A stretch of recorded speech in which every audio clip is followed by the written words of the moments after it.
আসসালামু আলাইকুম everyone, welcome to a new vlog. তো আমি আগে চলে এসেছি স্টিকার মডিফিকেশনের জন্য আমার বাইকটির। তো এই ডিজাইনটি আমি চুজ করেছি আমার বাইকে ভাইজারে ইনস্টল করব বলে। তো এটা এখন থাক, এখানে একটা বাইকের হেডলাইট মডিফিকেশনের জন্য একটা কাজ হচ্ছে। আর এই হচ্ছে দোকান, আর এই হচ্ছে দোকানটির নাম, আর কন্ট্যাক্ট নাম্বার দেওয়া আছে। আর ভিতরে এত রকম স্টিকার মডিফিকেশনের সব জিনিসপত্র রয়েছে। আর আমার হাতে যে স্টিকারটা রয়েছে এটা হচ্ছে মাশাআল্লাহ স্টিকার।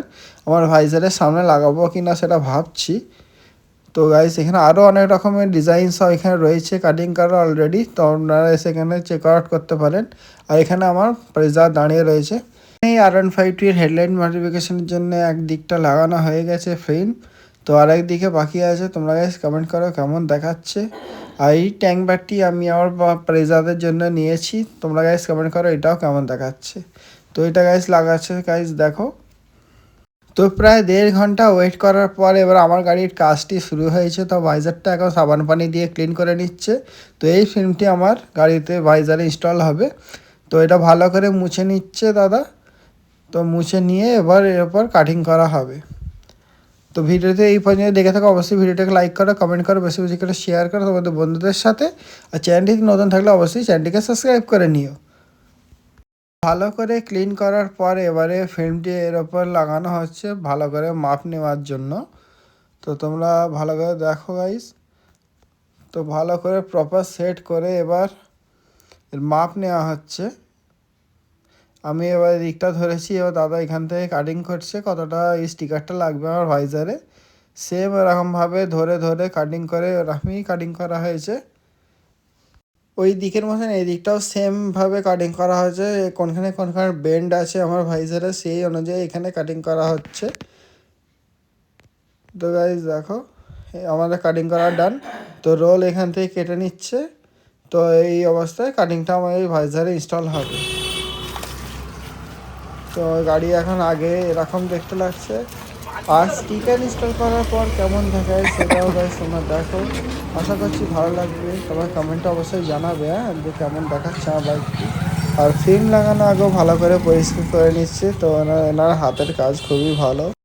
তো ভালো করে পরিষ্কার করার পর ফিল্মটি এর ওপর লাগিয়ে দেওয়া হলো। তো এবারে ভালো করে বসানো হচ্ছে প্রপার, যাতে কোনো রকম বাবল যেন ভিতরে না থাকে। তুমি প্রপার ভালো করে সেন্টার পয়েন্ট করে তারপর দু সাইডটা বসাচ্ছে গাইস, তোমরা দেখো ভালো করে। এবার এরপর ব্লোয়ার হিট গান দিয়ে এটাকে ভালো করে টেনে টেনে ভালো করে বসাচ্ছে।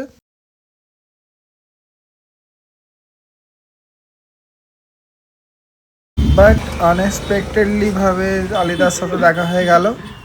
তো দাদা এখানে এসছে ওনার GT60টা র্যাপিং করার জন্য। তো বাইক ওনার না, উনি একটা কাস্টমারের গাড়ি, তো এটা র্যাপিং হবে।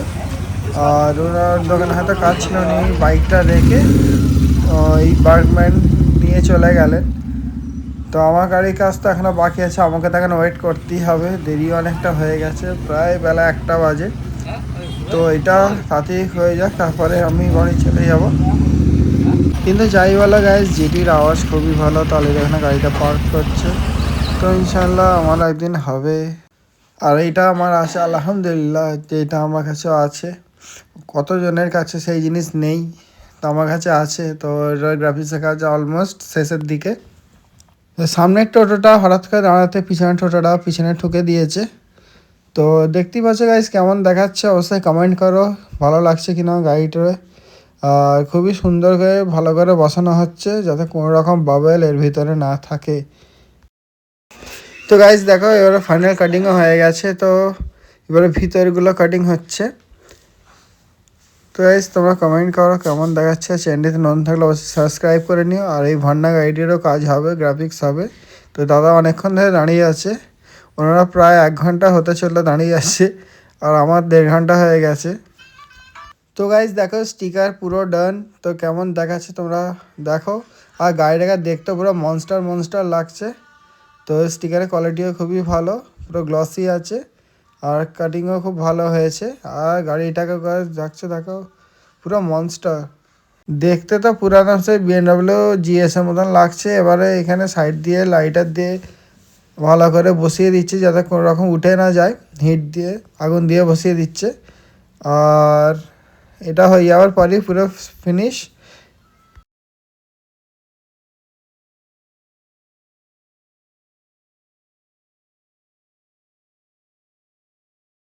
তো গাইজ বাড়ি ফিরে ভালো করে সাবান জল দিয়ে ফের এই গাড়িতে পলিশ ছিল তো এটা ভালো করে তুলে দিয়ে তো আমি এই ট্যাঙ্ক প্যাডটা ইনস্টল করার ট্রাই করছি। তো আমার ভাবি ভিডিও করে দিচ্ছে আমার।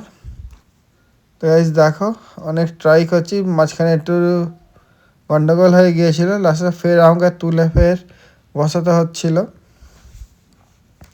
তো আমার এই জায়গার স্পেসটা অনেকটা সরু, তাই এটা ট্যাঙ্ক প্যাডটা ভালো করে হচ্ছিল না, তাই একটু গায়ে গায়ে ফের উঠে গেছে। তো আমাকে ফের তুলে ফের বসাতে হচ্ছে। তো গাইজ দেখো এই হচ্ছে হাফটা বসেছে, দেখো ফের তুলতে হলো আমায়, এটা মোটে ধরছে না জায়গাটা। আর আর অনেক কষ্ট করে আমি এই জায়গাটাকে ধরবার ট্রাই করছি, দেখা যাক কি হয়। তো গাইজ এই হচ্ছে ফাইনাল রেজাল্ট। তো তোমরা কমেন্ট করো কেমন দেখাচ্ছে আমার পরিজাতের উপর। দূর থেকে তোমাদের দেখাই, দেখো এই হচ্ছে আমার ট্যাঙ্ক প্যাড। আর বাইকটির উপর কেমন দেখাচ্ছে, ব্লু কালার গাড়ি, তো ট্যাঙ্ক প্যাডটা আমি ব্লু আর সাদা নিয়েছি। আর এই কোনটা যেটা দেখতে পাচ্ছ খালি ওইখান থেকে উঠেই যাচ্ছে। তো অনেক চেপে চেপে বসাচ্ছি, তাও দেখি থাকে কি না। আগের কোয়ালিটির থেকে একটু ডাউন। আমার আগে যেটা বসিয়েছিলাম সেটা একটু কোয়ালিটি আরও ভালো ছিল। আজকের ব্লগ এই পর্যন্তই, আশা করছি ভিডিওটি ভালো লেগেছে। তো দেখা হচ্ছে পরবর্তী ব্লগে। তো দেখে আল্লাহ হাফিজ।